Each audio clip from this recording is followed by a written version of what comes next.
अस्सलाम वालेकुम। Live with Adil Shahzeb के साथ मैं हूं आपका मेजबान। Army chief general Syed Asim Munir ने किसी भी किस्म का खत मिलने की तरदीद करते हुए उसे मीडिया की तवज्जो हासिल करने की एक चाल करार दिया है। तुर्क सदर रजब तैयब एर्दोगान के एजाज में वज़ीर आज़म शहबाज शरीफ की जानिब से दिए गए जोराना की तकरीब के दौरान सहाफियों से गैर रस्मी गुफ्तगू में उनका कहना था कि उन्हें कोई खत मिला भी तो वो पढ़े बगैर वजीर आजम को भिजवा देंगे। आर्मी चीफ के मुताबिक मुल्क इंतहाई अच्छे अंदाज से आगे बढ़ रहा है, पाकिस्तान में तरक्की हो रही है और हमें क्या चाहिए। आर्मी चीफ की यह गुफ्तगू एक बार फिर वाज़े पैगाम है कि एस्टेब्लिशमेंट सियासत में किसी किस्म की कोई मुदाखलत ना करना चाहती है, ना इरादा रखती है और खुद को सियासत से अलग रखे हुए है। इससे पहले भी मुतअद्दिद मरतबा पाक फौज के तर्जुमान की जानिब से वजाहत की गई कि फौज का सियासत में कोई किरदार नहीं, सियासी जमातों के जो भी मामलात हैं वो आपस में तय करें। अब ये किस कॉन्टेक्स्ट में ये बात हुई, आपको पता है कि तहरीक इंसाफ के बानी जो हैं वो अब तक तकरीबन 3 खतूत पब्लिकली लिख चुके हैं और वो कहते हैं कि ये मैंने आर्मी चीफ के लिए लिखे हैं। लेकिन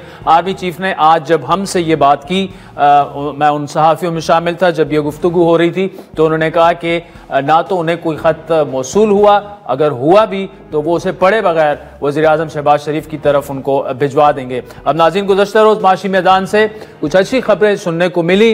IMF की MD क्रिस्टलिना जॉर्जिवा ने पाकिस्तान के तरक्की की राह पर होने का एतराफ़ किया, जिसके बाद वज़ीर आज़म ने कौम को खुशखबरी सुनाई कि बिजली की कीमतों में IMF के ना मानने का जो एक खदशा था वो दूर हो चुका है। अब हुकूमत बिजली की कीमतों में कमी का प्लान IMF को देगी, जिस पर वो गौर करके कीमतें कम करने की इजाजत देंगे। एक जानिब ये खबरें गर्दिश कर रही थी, वहीं PTI की जानिब से IMF को डोजियर भेजने की खबर भी सामने आई है। कायदे हिज़्ब इख्तिलाफ उमर अयूब के मुताबिक डोजियर में आम इंतखाबात में मुबैना धांधली और बानी PTI को दबाए जाने से मुतालिक शवाहिद मौजूद हैं। उनका कहना था कि मजीद मालूमात या वजाहत दरकार हो तो वो IMF के वफ्द से मुलाकात के लिए तैयार हैं। ये डोजियर एक ऐसे वक्त में लिखा गया है जब IMF का वफ्द पाकिस्तान में मौजूद है। इस वक्त का मुतमईन होना पाकिस्तान की मईशत के लिए इंतहाई अहम है। माजी में भी PTI ऐसे मौके पर बाकायदा खतूत लिख चुकी है IMF को।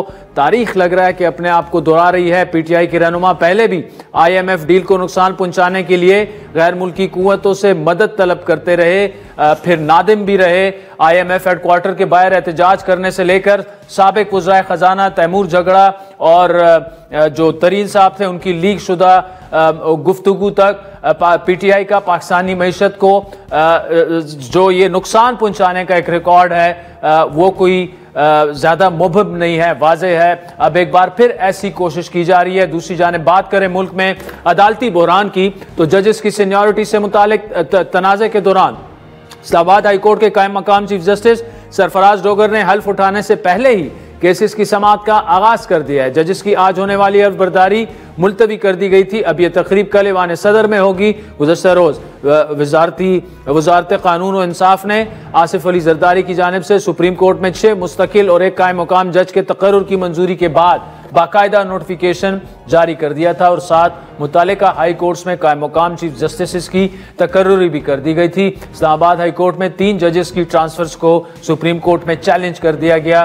दरख्वास्त में इस्लामाबाद हाई कोर्ट ट्रांसफर्स के नोटिफिकेशन को कलअदम करार देने की इस्तदा की गई है। दरख्वास्त में सवाल उठाए गए हैं कि क्या आइन मुस्तकिल ट्रांसफर्स की इजाजत देता है, क्या जजेस की ट्रांसफर्स का एग्जेक्टिव को इख्तियार देना अदलिया की आज़ादी के उसूल के खिलाफ नहीं। इस्लामाबाद हाई कोर्ट में दूसरे सूबों से जजेस का ट्रांसफर अब तक एक तनाज़ा बना हुआ है। जस्टिस आमिर फारूक ने इस्लामाबाद हाई कोर्ट के 5 जजेस की जो प्रेजेंटेशंस हैं वो मुस्तरद कर दी थी, जिसके बाद जजेस ने एहतजाजन गुज़श्ता शब चीफ जस्टिस की जानिब से दिए गए शाइए में शिरकत नहीं की। ज़राए का यह भी कहना है कि 5 जजेस ने अपनी प्रेजेंटेशन मुस्तरद होने के खिलाफ अपील करने का फैसला किया, लेकिन अब तक किसी भी जज की जानिब से इसकी तस्दीक नहीं की गई। इन तमाम मामलात पर बात करने के लिए हमें ज्वाइन किया है तहरीक इंसाफ के वकील जनाब फैसल चौधरी और हुकूमत के कानूनी मुशीर बैरिस्टर अकील मलिक। फैसल चौधरी साहब, thank you so much for joining us. Sir, normally आप खान साहब से मुलाकात करते हैं और हर बार जब निकलते हैं तो उन्होंने कोई खत लिखा होता है, आर्मी चीफ को उन्होंने कई खतूत अब लिखे।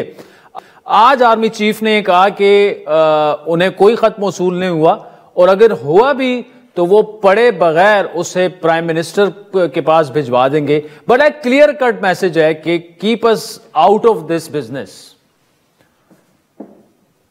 मेरा खत उसने पढ़ा, पढ़ के नामबर से कहा, यही जवाब है, उसका कोई जवाब नहीं। तो उन्होंने जवाब दिया है। वो कह रहे कि नहीं मिला, पढ़ तो लिया। पहले सिक्योरिटीज राय ने बात की, आज अहमद चीफ साहब ने बात की। उन्होंने कहा कि उनको दिलचस्पी नहीं है, हमें मुल्क के मुस्तकबिल में दिलचस्पी है, हमें मुल्क की को दरपेश चैलेंजेस में दिलचस्पी है।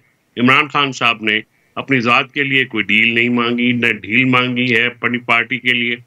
उन्होंने मुल्क को दरपेश चैलेंजेस की तरफ इशारा किया है, वो इशारा करते रहेंगे। उसको वक्त आएगा, लोग सीरियस लेंगे और सीरियस लेना चाहिए।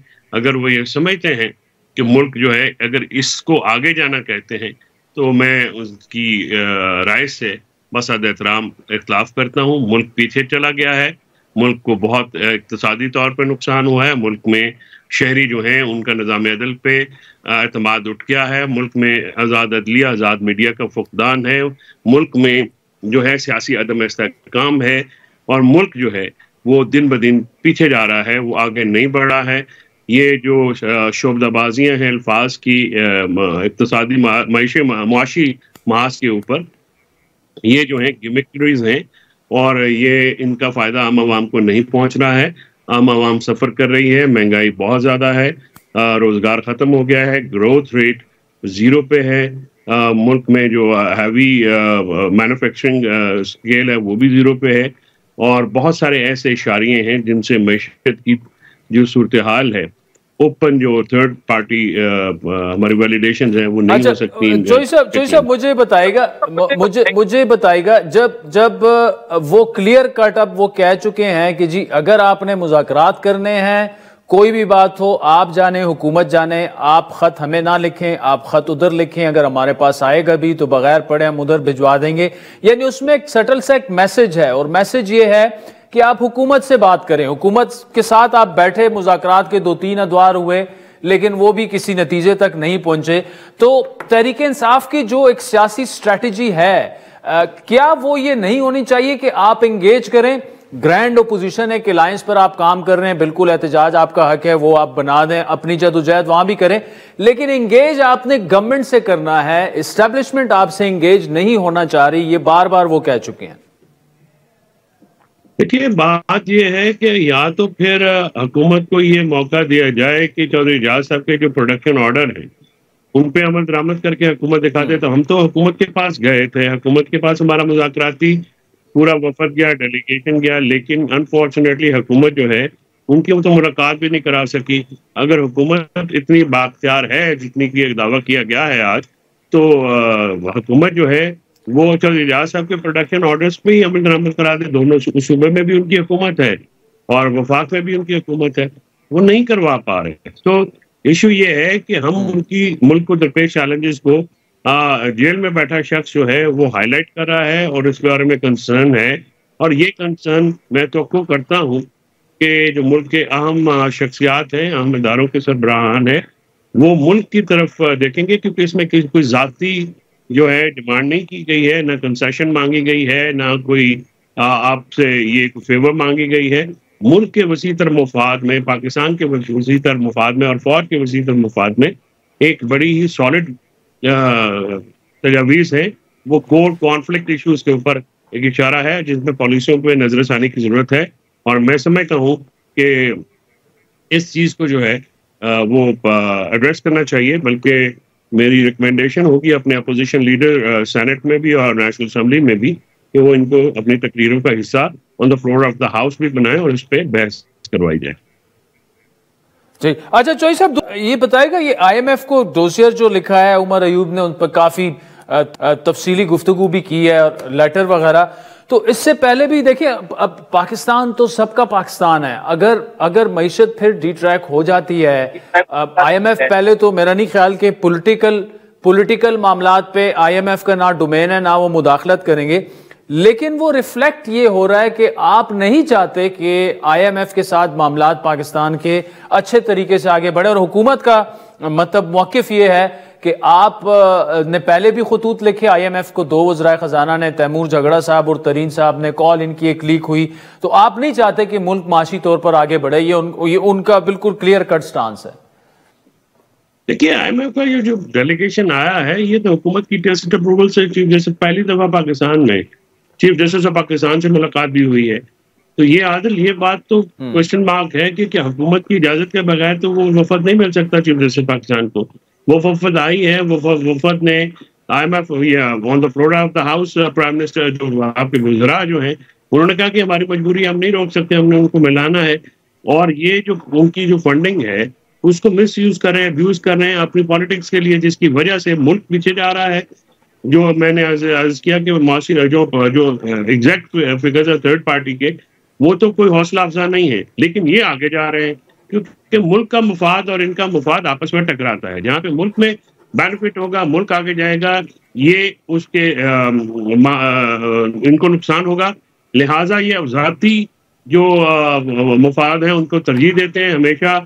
ये जो हुकूमत में बैठी जमाते हैं, इन्होंने इस बार भी आके NRO लिया, अपने केसेस माफ करवाए, अरबों रुपए के जो मामला थे उनको जुम्बिश कलम खत्म कर दिया गया है।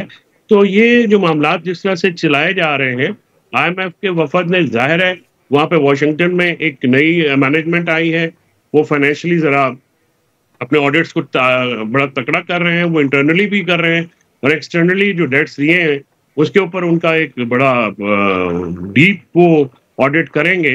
तो इसकी जो फेयर एनालिसिस जो है वो हमने तो ह्यूमन राइट वायलेशन का केस रखा है। देखिए, ह्यूमन राइट वायलेशन जो है वो यूनिवर्सल इशू है। लेकिन सर आप ह्यूमन राइट ऑर्गेनाइजेशंस के, एमनेस्टी इंटरनेशनल के सामने रखे ना, ह्यूमन राइट्स की काफी सारी ऑर्गेनाइजेशंस है, उनके सामने IMF का ह्यूमन राइट्स से ये जो डेलीगेशन आई है, ये डेलीगेशन का में रूल ऑफ लॉ जो है उनका एक TOR है, टर्म ऑफ रेफरेंस समझने आप, वो उस पर काम करें। हमारे मुल्क में इंसानी हकूक की शदीद खिलाफवर्जी हो रही है।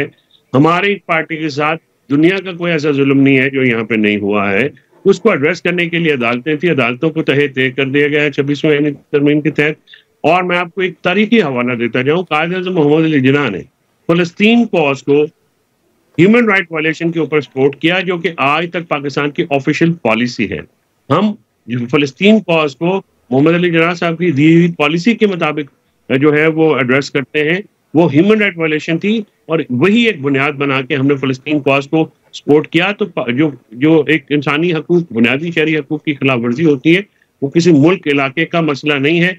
अगर मुल्क में रूल ऑफ लॉ नहीं है तो हम ये बात, जाहिर है जहाँ पे ये बात रखनी होगी, चाहे वो बैनुल-अक़वामी फोरम हो या मुल्की फोरम हो, हम रोज यहाँ पे बात करते हैं, वहाँ पे भी बात करेंगे। ये हमारा फंडामेंटल राइट है। हम इंटरनेशनल कॉवेनेंट्स के रियासत पाकिस्तान जो है वो सिग्नेटरी है और इंटरनेशनल मुआहदों के तहत भी जो फर्ज बनता है अपने शहरियों की तरफ, रियासत उसको इस वक्त जो है वो परफॉर्म नहीं कर रही।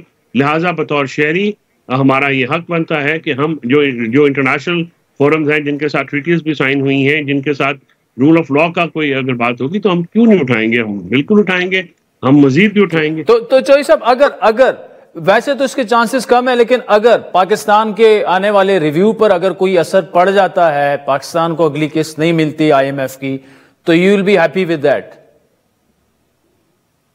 देखिए, it's not about me being happy और नॉट। ये तो देखिए ना आप, मैं एज ए पार्टी PTI की बात कर लूं, नहीं, मैं अर्ज करूं कोई भी इस तरह से खुश नहीं होता। इसका आपसे मैं अगर काउंटर क्वेश्चन करूं, जो PTI के साथ ज्यादतियां हुई हैं, जुल्म हुए, आप उस पर खुश हैं? आप are you happy with that? बिल्कुल नहीं है खुश। कौन खुश होगा? नहीं, एब्सोल्युटली नॉट। आपके शहरियों ना उससे हमने एग्री किया सर। 3.5 सालों में PTI ने सर जो जुल्म किया था, ना उससे एग्री किया, ना PTI के साथ जो हुआ है ना उससे एग्री किया। देखिए, ये फॉल्स पैरेलल आदिल आप लोग ना किया करें, फॉल्स पैरेलल ड्रॉ करते हैं, दैट इज वेरी अनफॉर्चुनेट। ठीक है, मेरी आपसे रिक्वेस्ट होगी कि जो पाकिस्तान में अगर आपने पैरेलल करना है ना, तो मुआवजा करना है इस चीज का, तो 1971 के जो ढाका में, सकूत ढाका में अवामी लीग के साथ हुआ था, उसके साथ कर लीजिए, आपको सिमिलरिटी नजर आएंगी। ठीक है, मैं उस वक्त उधर नहीं जाना चाह रहा था, लेकिन जब आप पैरेलल इस तरह का फॉल्स पैरेलल करेंगे, मुझे बताइए कि 2018 में कितने लोगों के प्रपोजल सेकेंडर उठाए गए, कितने उम्मीदवार उठाए गए, कितने उम्मीदवारों के घरों पे तोड़े गए, कितने उम्मीदवारों की फैमिलीज को उठाया गया, कितने पार्लियामेंटेरियन की फैमिलीज को कोई पैरेलल कोई ड्रॉ नहीं कर रहा। पैरेलल देखें, मेरी बात सुने, देखिए पैरेलल ड्रॉ नहीं हो रहा। और ऊंच नीच आपके साथ शायद ज्यादा हो गया था, 18 में भी हुआ था, 24 में भी हुआ है, 24 में शायद थोड़ा सा ज्यादा हो गया। हमारा काम पैरेलल ड्रॉ करना नहीं, पैरेलल ड्रॉ करना नहीं है, पैरेलल ड्रॉ करना नहीं है, लेकिन हम एकतरफा बात नहीं करेंगे। ज्यादा नहीं, बहुत ज्यादा जुल्म हुआ है, बहुत ज्यादा ज्यादती हुई है, बहुत ज्यादा कानून की खिलाफवर्जी हुई। फैसल चोई साहब, इस पर आपसे तफसीली गुफ्तगू आइंदा किसी प्रोग्राम में रखकर करेंगे। वक्त नाज़रीन एक ब्रेक का, जिसके बाद आपसे दोबारा मुलाकात। वेलकम बैक नाज़रीन। ब्रेक से पहले फैसल चौधरी की गुफ्तगू आपने मुलाजा फरमाई। पीटीआई के वो तर्जुमान भी हैं, वकील भी हैं इमरान खान साहब के। इस वक्त बैरिस्टर अकील साहब हमारे साथ मौजूद हैं, वज़ीर आज़म के जो कानूनी उमूर हैं उनके तर्जुमान हैं। बैरिस्टर साहब बहुत शुक्रिया। ये बताइएगा, आर्मी चीफ की आज की जो गुफ्तगू आज उन्होंने हमसे की, जब इसी ज़ोहराने में प्रेसिडेंट अर्दवान के, जिसमें उन्होंने क्लियर कट कहा कि ये खतूत वगैरह जो हैं ये वैसी मीडिया गिमिक है, और अगर आए भी तो वो पढ़ेंगे नहीं और प्राइम मिनिस्टर के पास उसको भिजवा देंगे। तो उससे क्या आप क्या अखज़ कर रहे हैं इससे, ये जो स्टेटमेंट है?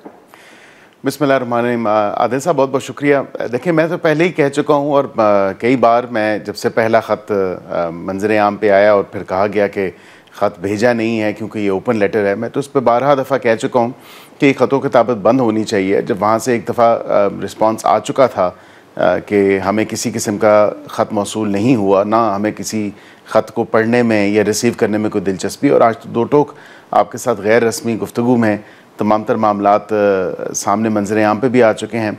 इसमें मिर्ज़ा गालिब का मुझे एक शेर याद आता है, और इसमें बेसिकली वो कुछ इस तरह है कि आपके नाजरीन भी इससे मुस्तफ़ीद होंगे। ख़त लिखेंगे गरचे मतलब कुछ ना हो, ख़त लिखेंगे गरचे मतलब कुछ भी ना हो, हम तो आशिक हैं तुम्हारे नाम के। तो अब ये लेटर स्प्री जो है वो इसी तरह चल रही है, एक नहीं 1000 ख़त लिख लें। जब अब दो टोक मौक़िफ़ आ चुका है और बात ये वाज़ेह हो चुकी है कि वो ख़त वज़ीर आज़म को अगर कोई मिला भी तो आ जाएगा, तो वो उन ख़तों किताबत में क्या ऐसी बात है? वो तो सिर्फ यही कहा जा रहा है ना, इन अदर वर्ड्स के मुझे एनआरओ दे दिया जाए, आप खुदारा अपनी पॉलिसी पे नज़रसानी करें और पॉलिसी शिफ्ट करें। तो अपने बयानी के अंदर जो पॉलिसी शिफ्ट हुआ, जो गुफ्तगू उनकी हुई, उसमें एक मैसेज भी है, और मैसेज ये है कि सियासी जमातें जाने, आपस के उनके मामलात जाने, हुकूमत और अपोजिशन जाने, और ज्यादा जिम्मेदारी मेरे ख्याल है हुकूमत वक्त पर आती है। मुज़ाकरात का एक अच्छा सिलसिला शुरू हुआ जो आगे ना बढ़ पाया, 2-3 वीक जो है, मतलब 2-3 दौर उसके अदवार हुए, लेकिन फिर वो ख़त्म हो गया सिलसिला। तो अभी कम अज़ कम गवर्नमेंट को एक दफ़ा फिर उन्हें इंगेज करने की कोशिश तो करनी चाहिए।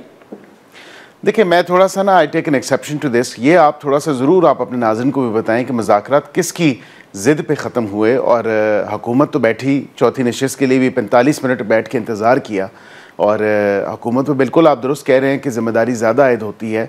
उसी ज़िम्मेदारी को जांचते हुए हमने 10 महीने से मुज़ाकरात की पेशकश की हुई थी, और मुज़ाकरात के अमल को आगे बढ़ाने के भी मुतवातिर तौर पर हमने इनको कहा। 3 नशिस्तें हुई, चौथी नशिस्त में ये राह फरार इख्तियार करके ख़ुद मुज़ाकरात के पूरे अमल से दूर हुए, ना हमारी इंसिस्टेंस पे हुए, ना किसी और के कहने पे हुए। हमने तो 12 दफ़ा इनको दावत मुज़ाकरात की पहले भी दी है, अभी भी, क्योंकि गो के कमेटीज़ हमारे हुकूमत के एंड से या अपोजिशन के एंड से तो वो कमेटीज़ नहीं एग्जिस्ट करती, लेकिन speaker as custodian of the house उन्होंने एज़ मीडिएटर, और वो ओवरसीज़ तमाम तर प्रोसीजर को या मामलात को देख रहे थे, तो उन्होंने तो वो तहलील नहीं की। और बिल्कुल मैं समझता हूँ कि हम अभी भी मैं समझता हूँ कि ये तमाम तर मामलात आगे बढ़ सकते हैं अगर वाक़तन सिंसेरिटी के साथ एक बेटर सेंस अगर प्रिवेल करे। तो ये बात दुरुस्त है कि रास्ता यहीं से निकलना है, इस सियासी बैठक से निकलना है। जहाँ पे वो तकिया किए हुए हैं वहाँ से कोई रास्ता नहीं निकलना, वहाँ से ना कोई उनके मसाइल में कमी होगी, ना मसाइल का कोई हल निकलेगा। वो एक नहीं 1000 जिस तरह मैंने कहा ख़तों किताबत करके देख लें, उन ख़तों का कुछ नहीं बनना। उन ख़तों की एक किताब तो छप सकती है जो अफसाने लिखने की कोशिश कर रहे हैं इमरान खान साहब, लेकिन असल में उन ख़तों का कोई कान धरने पे तैयार नहीं है। और वजह यह है कि जो एक स्टेटेड पोजीशन इमरान खान साहब की अपनी रही है, अब वो उसमें ख़ुद अपनी स्टेटेड पोजीशन में एक यू टर्न ला रहे हैं और वो अपनी स्टेटेड पॉलिसी में शिफ्ट लें, और वो अगलों से भी एक्सपेक्ट कर रहे हैं कि आप अपनी पॉलिसी में शिफ्ट लें। हालांकि ऐसा पॉसिबल नहीं हो सकता। वो आइन और कानून के साथ खड़े हैं। अब आइन और कानून के ऊपर तो यू टर्न नहीं लिया जा सकता, जिस तरह इमरान खान साहब हर चीज़ में यू टर्न ले लेते हैं। तो ये कम अज़ कम उनको देखने की ज़रूरत है कि मुज़ाकराती अमल को ताली दो हाथ से बचती है आदिल साहब, एक हाथ से आप ताली नहीं बचा सकते। हम तो अपना हाथ लिए खड़े हैं, दूसरी तरफ से कोई हाथ आगे बढ़ेगा तो फिर ताली बच सकेगी। वन साइडेड मुज़ाकरात और वन साइडेड और सर वो हाथ जो आप लेके खड़े हैं कम अज कम पीपल्स पार्टी के साथ मिलकर ताली बजा लें, वो भी नाराज बैठे हुए हैं। नहीं, वो तो उनके साथ तो हमारा जो है ये गाए बगाए मुज़ाकरात या मामलात के ऊपर, इश्यूज़ के ऊपर डिस्कशन होती रहती है। तो बिल्कुल उनका हाथ और हमारा हाथ एक ही है, और वो दोनों हाथ मिल के ही जो अपोजिशन जमातों का हाथ है उसके साथ ताली बजाएगा। ऐसे पॉसिबल नहीं हो सकता कि हुकूमत की जो कमेटी है या हुकूमती अरकान जो हैं वो हाथ लिए बैठे हैं और आगे से ताली भी ना आए और ना ताली बच सके। अच्छा भाई साहब, दूसरा बताइएगा थोड़ी सी ये गवर्नेंस के मसाइल पर और एडमिनिस्ट्रेटिव मामलात पर भी आपसे बात करते हैं। ख्वाजा साद रफीक साहब बड़े सीनियर रहनुमा हैं PMLN के, उनकी जो स्टेटमेंट आज आई है, जो एविएशन मिनिस्ट्री को जिम कर दिया गया है डिफेंस मिनिस्ट्री के अंडर, वो कहते हैं कि इससे एविएशन इंडस्ट्री जो है उसको बहुत ज्यादा नुकसान पहुंचेगा। और नून लीग का अपना मंशूर क्या था? नून लीग का मंशूर ये था कि वजारत ट्रांसपोर्ट के अंदर एविएशन मिनिस्ट्री और साथ में रेलवे मिनिस्ट्री, इनको जिम कर दिया जाए। मतलब ठीक है, आप कट्स कर रहे हैं, वो कर रहे हैं, लेकिन डिफेंस को एविएशन दे देना, वो कह रहे हैं कि ये पार्टी उसूलों के खिलाफ है। देखिए, नहीं, मैं उसमें आपको बता देता हूं कि जो मेन वजह बनी है, क्योंकि अब ऑब्वियसली प्राइवेटाइजेशन के हवाले से भी PI की प्राइवेटाइजेशन है। अब प्राइवेटाइजेशन का अमल जब आगे बढ़ेगा तो फिर उसके बाद सिर्फ और सिर्फ काम जो एविएशन मिनिस्ट्री का है वो एक रेगुलेटर के काम जो है वो ये रेगुलेटर के तौर पे उसका काम रह जाएगा। उसके अलावा मैं नहीं समझता कि कोई से ज़्यादा उसका काम होगा। Aviation division with in ministry of defence जो है, क्योंकि राइट साइजिंग और डाउन साइजिंग पे खासा जो है हमारा फोकस रहा है। और एक दुनिया पूरी में देखें तो डिपार्टमेंट ऑफ ट्रांसपोर्ट या मिनिस्ट्री ऑफ ट्रांसपोर्ट ज़रूर होता है, लेकिन रेलवेज़ में भी अगर आप देखें तो बिल्कुल प्राइवेट कंपनीज़ या पब्लिक प्राइवेट पार्टनरशिप के साथ रेलवे को भी बेहतरी की तरफ लेके जाया जा रहा है। अब सारा जो मामला है वो ये है कि the government should not be in the business of doing business. हुकूमतें कारोबार नहीं करती, हुकूमतें पॉलिसीज़ देती हैं, हुकूमतें रेगुलेट करती हैं। कारोबार करना तो कारोबारी लोगों का काम है। हुकूमत अगर तमाम तर कारोबार अपने ज़िम्मे ले ले और तमाम तर कारोबार ख़ुद करना शुरू कर दे तो फिर दैट्स नॉट पॉसिबल, बिकॉज आपको पब्लिक प्राइवेट पार्टनरशिप पे तो कुछ चीज़ें आप कर सकते हैं, लेकिन सोली नेशनलाइज चीज़ें आप बिल्कुल नहीं कर सकते, क्योंकि दुनिया कहाँ की कहाँ पहुँच गई है। ठीक है, आप प्राइवेटाइजेशन के हवाले से जो मैंने जिक्र किया PIA की, तो वो अच्छा एक मुस्बत कदम होगा। इसी तरह दीगर जो हमारी SOEs हैं उसके ऊपर भी प्राइवेटाइजेशन, अकील साहब ये प्राइवेटाइजेशन बिल्कुल ज़रूरत है, प्राइवेटाइजेशन ज़रूरत है, लेकिन ख्वाजा साहब का जो पॉइंट है वो ये है कि आपने एविएशन को उठा के डिफेंस मिनिस्ट्री के हवाले कर दिया है। हालांकि ट्रांसपोर्ट मिनिस्ट्री बननी थी, उसमें 2-3 और मिनिस्ट्रियां जिम होनी थी। वो कह रहे हैं कि इससे पाकिस्तान की एविएशन इंडस्ट्री को नुकसान पहुंचेगा।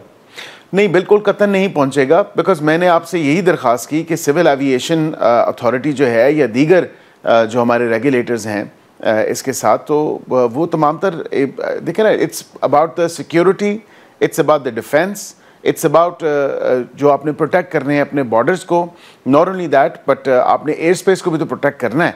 तो वो उसका डिफेंस का जो है बेशक डायरेक्ट नहीं तो इनडायरेक्ट नेक्सस ज़रूर है।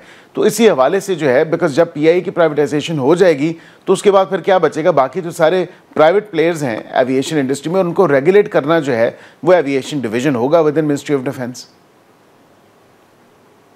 चले बैरिस्टर अकील साहब, जाते हुए ये बताएगा कि जो मुस्लिम लीग नून के अंदर मामलात हैं वो ठीक जा रहे हैं, क्योंकि कुछ आपके रहनुमा जो हैं उखड़े उखड़े से भी नजर आ रहे हैं। अब जैसा ख्वाजा साहब की एक स्टेटमेंट आ गई, या जावेद लतीफ साहब इस तरह की स्टेटमेंट्स दे देते हैं, 2-3 और भी रहनुमा हैं, तो क्या वजह है कि पार्टी कुछ ज्यादा खुश नहीं है पार्टी अपने आप से?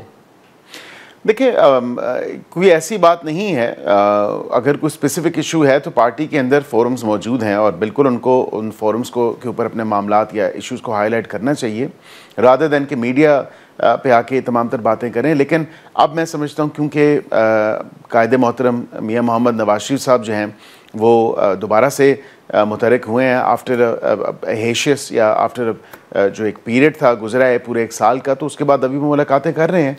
तमाम तर अरकान पार्लियामेंट से भी, पार्टी के अहदेदारों से भी मुलाकातें शुरू हो जाएंगी और वो बिल्कुल तमाम तर मामलात को, जो पार्टी के अंदर के मामलात हैं या पार्टी रहनुमाओं के तहफ़्फ़ुज़ात हैं या इश्यूज़ हैं, वो बिल्कुल उसको उनकी बात सुनेंगे, वो देखेंगे as president of the party, तो बिल्कुल उनको एड्रेस भी करेंगे। Barrister Akeel sahab, thank you so much for joining us. नाज़रीन, ब्रेक, आपसे दोबारा मुलाकात होगी। My government and myself, I would like to extend heartfelt welcome to Pakistan, your second home, and it is wonderful to have you after a gap of 5 years. Sayın Başbakan'la ticaret hacmimizi 5 milyar dolar hedefine ulaştırmak üzere çalışmalarımızı artırmada hemfikiriz. We have agreed with Prime Minister Sharif to continue our efforts to reach a goal of $5 billion trade volume between Turkey and Pakistan. तुर्क सदर रजब Tayyip Erdogan 2 रोज़ा दौरे पर पाकिस्तान में मौजूद हैं। दोनों ममालिक के दरमियान 24 नए मुआहदों और मुफाहमत की यादाश्तों पर आज वफाकी दारुल हुकूमत इस्लामाबाद में दस्तखत हुए।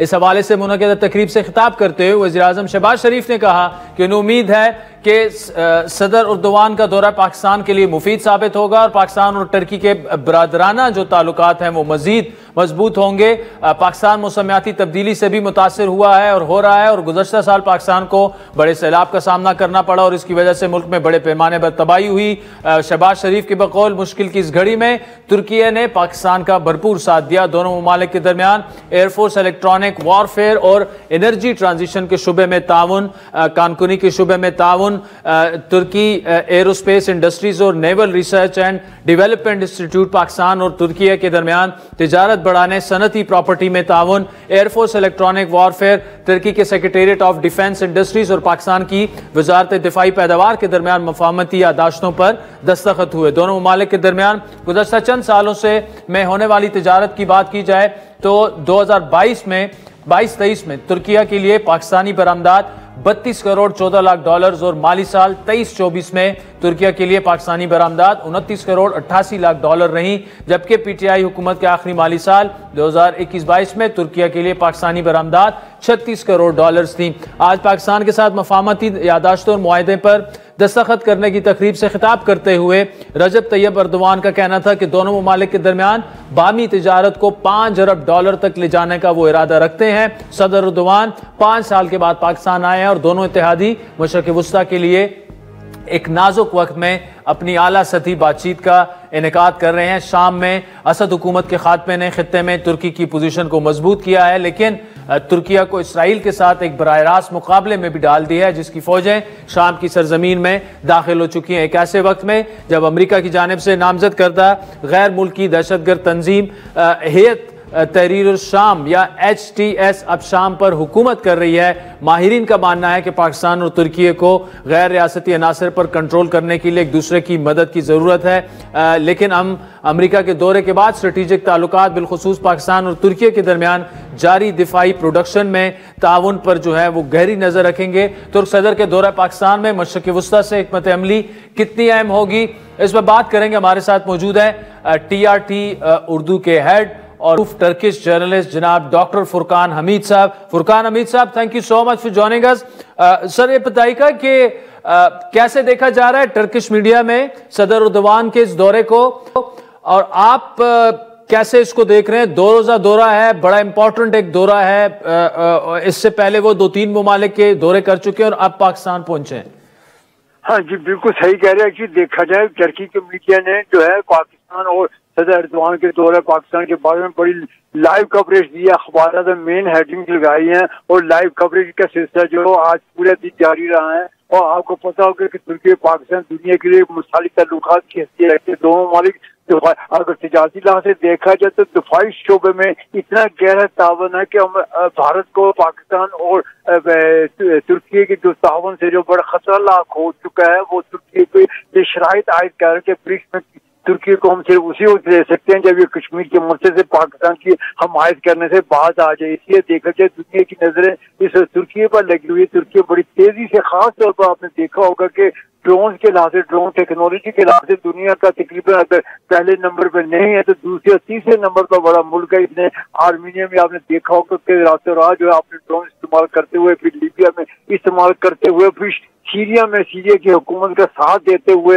जिस तरह तरीके से इन्होंने कामयाबी हासिल की है, वो दुनिया के लिए एक मिसाल तस्वीर है। दुनिया की नजरें तुर्की के सदर रजब तय्यिप एर्दोआन पर मरकूज होकर रह गई हैं और उनको अब यही खतरा है कि पाकिस्तान में एक एटमी कुव्वत है और तुर्की जो है पाकिस्तान का बहुत ही करीबी दोस्त और पुरातन मुल्क है। और अगर ये दोनों ममालिक जो है एक दूसरे के साथ ड्रोन टेक्नोलॉजी में, टेक्नोलॉजी में एक दूसरे के साथ तावन करेंगे तो फिर पाकिस्तान को खास तौर पर जो है वो मगरबी जो है असरे की जरूरत नहीं रहेगी। दोनों मुल्क जो है। अच्छा डॉक्टर साहब ये बताइएगा कि सीरिया में जब से असद रिजीम खत्म हुआ, एक नई गवर्नमेंट वहां पर अब आ चुकी है और तुर्की के उनके साथ बड़े करीबी ताल्लुकात हैं, लेकिन फिर ईरान के उस रिजीम के साथ जो मौजूदा रिजीम है ताल्लुकात कुछ अच्छे नहीं हैं। इसी तरह 2-3 और ममालिक की अगर बात की जाए, पाकिस्तान, क्या आप समझते हैं कि तुर्की पाकिस्तान को थोड़ा सा प्रेशराइज करेगा कि जो मौजूदा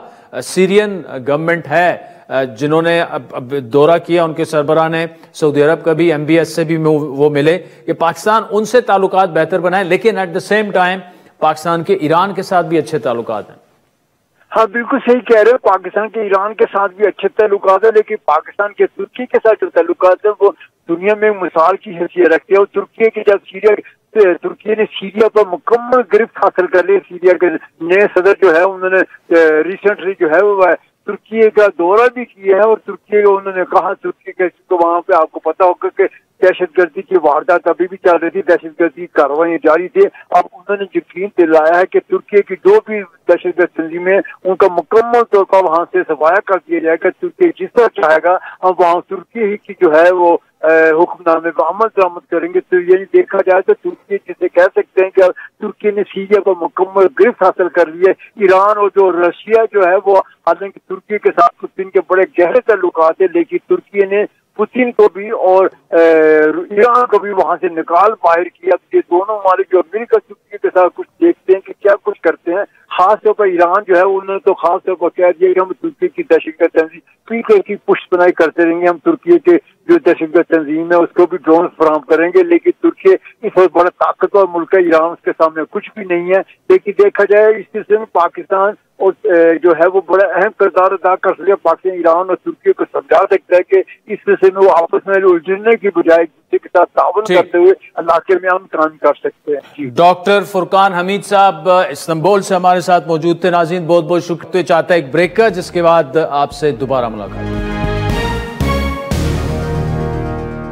वेलकम बैक नाज़रीन। अमरीकी सदर डोनाल्ड ट्रंप सदर मुंतखब होने के बाद से आलमी मंजरनामे पर बड़ी तब्दीलियां अपनी पाबंदियों से, एग्जेक्टिव ऑर्डर से हमें नजर होती आ रही हैं और ऐसे वाकयात नजर आ रहे हैं जिसकी तारीख में मिसाल नहीं मिलती। डोनाल्ड ट्रंप ने गुज़श्ता रोज यूक्रेन के बारे में 3 साल से जारी अमरीकी पॉलिसी को यकसर तब्दील करते हुए अपने एक बयान में कहा है कि उन्होंने और रूसी सदर व्लादिमीर पुतिन ने जंग के खात्मे के लिए बातचीत शुरू करने पर इत्तेफाक कर लिया है। ट्रंप ने social media platform truth social पर एक पोस्ट में कहा कि उन्होंने और प्रेसिडेंट पुतिन ने फोन पर तवील बातचीत की, जिसमें उन्होंने तनाज़े को खत्म करने के लिए मिलकर बहुत करीब से काम करने का अज़म किया और वो इस हवाले से जल्द मुलाकात करेंगे। अमरीकी सदर ने अपने पैगाम में इस बारे में कोई तबसरा नहीं किया कि उनकी व्लादिमीर पुतिन से मुलाकात कब मुतवक्के है, लेकिन बाद अज़ां जर्नलिस्ट से बात करते हुए डोनाल्ड ट्रंप का कहना था कि उनकी सदर पुतिन से मुलाकात सऊदी अरब में होगी। आपको याद दिलाते चले कि यह पेशरफ रूस की जानिब से अमरीकी टीचर मार्क फोगल की रिहाई के बाद अमल में आई है। इस टेलीफोनिक गुफ्तगू पर रूस की जानिब से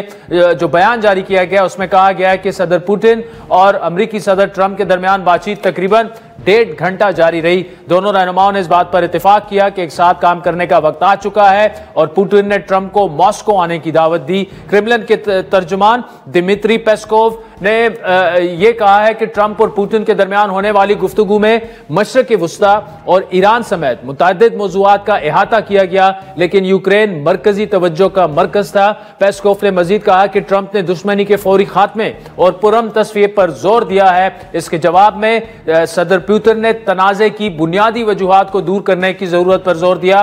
उन्होंने ट्रंप से इत्तेफाक किया कि अमन मुज़ाकरात के जरिए एक तवील मुद्दती तस्फिया हासिल किया जा सकता है, उसकी जानिब बढ़ा जा सकता है। रशियन प्रेसिडेंट को कॉल से पहले डोनाल्ड ट्रंप ने यूक्रेन के सदर व्लादिमीर ज़ेलेंस्की से भी टेलीफोनिक गुफ्तगू की, जिस पर यूक्रेन के सदर का कहना था कि उनकी सदर ट्रंप से देरपा और काबिल अमन के क़याम के बारे में जो है वो बातचीत हुई। डोनाल्ड ट्रंप के रूसी और यूक्रेनी हम मनसब से राब्तों से पहले अमरीकी सदर और वजीर दिफा का बयान सामने आया था, जिसमें कहा गया था कि यूक्रेन की नेटो में शमूलियत मुश्किल है। अमेरिका के नए वजीर दिफा पीट हेग्सेथ ने ब्रसल्स में यूक्रेन के हामियों के इजलास में तकरीर करते हुए कहा था कि वाशिंगटन रशिया के साथ किसी भी अमन मुआहदे के तहत यूक्रेन में अपनी फौज नहीं भेजेगा, जबकि यूरोप को यूक्रेन के लिए अपनी हिमायत और दिफाई अखराजात दोनों में इजाफा करना होगा। आलमी मंजरनामे पर होने वाले एक बड़े ब्रेक थ्रू पर माहिरीन का कहना है कि ट्रंप ने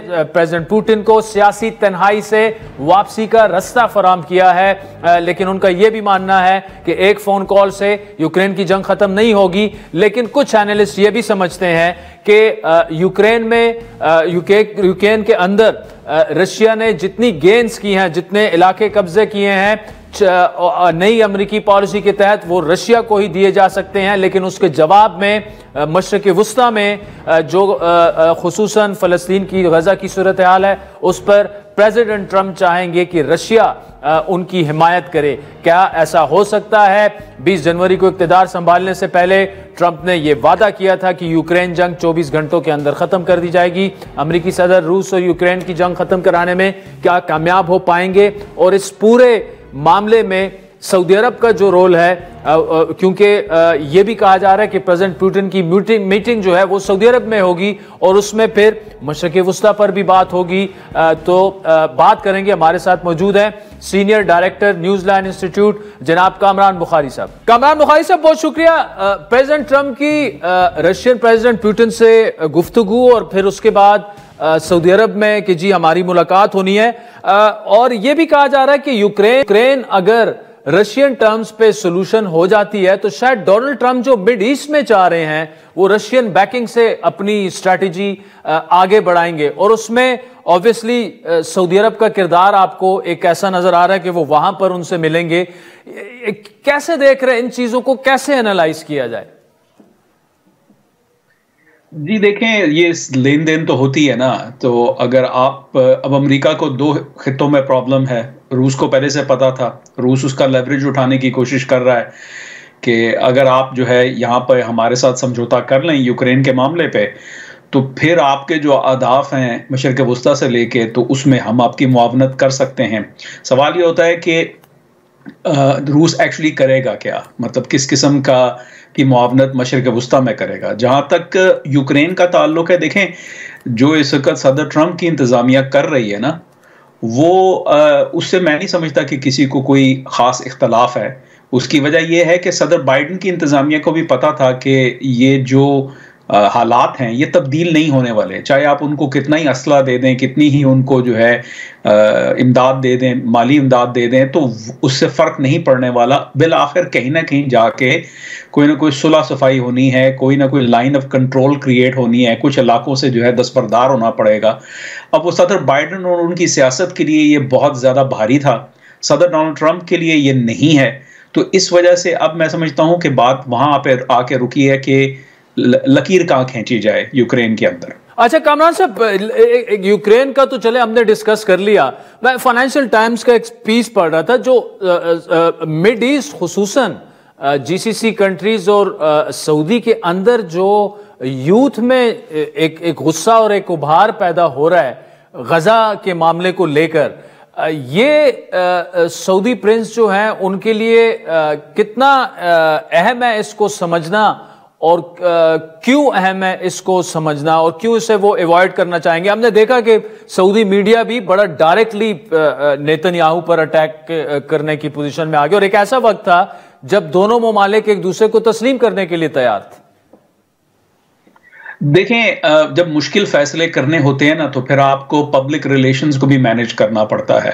तो ये जो मीडिया के अंदर एक ही दिन के अंदर मुख्तलिफ सऊदी मीडिया आउटलेट्स ने जो जारहाना किस्म की तनकीद की है इजरायली वज़ीर आज़म की, वो इस बात की निशानदेही करता है कि वो पब्लिक प्रेशर को समझते हैं, उन पब्लिक प्रेशर को बैलेंस करने की कोशिश कर रहे हैं उन मुश्किल फैसलों के साथ जो उन्होंने करने हैं गज़ा के हवाले से और दीगर खित्ते के हवाले से, इसराइल और फ़लस्तीनी तनाज़े के हवाले से।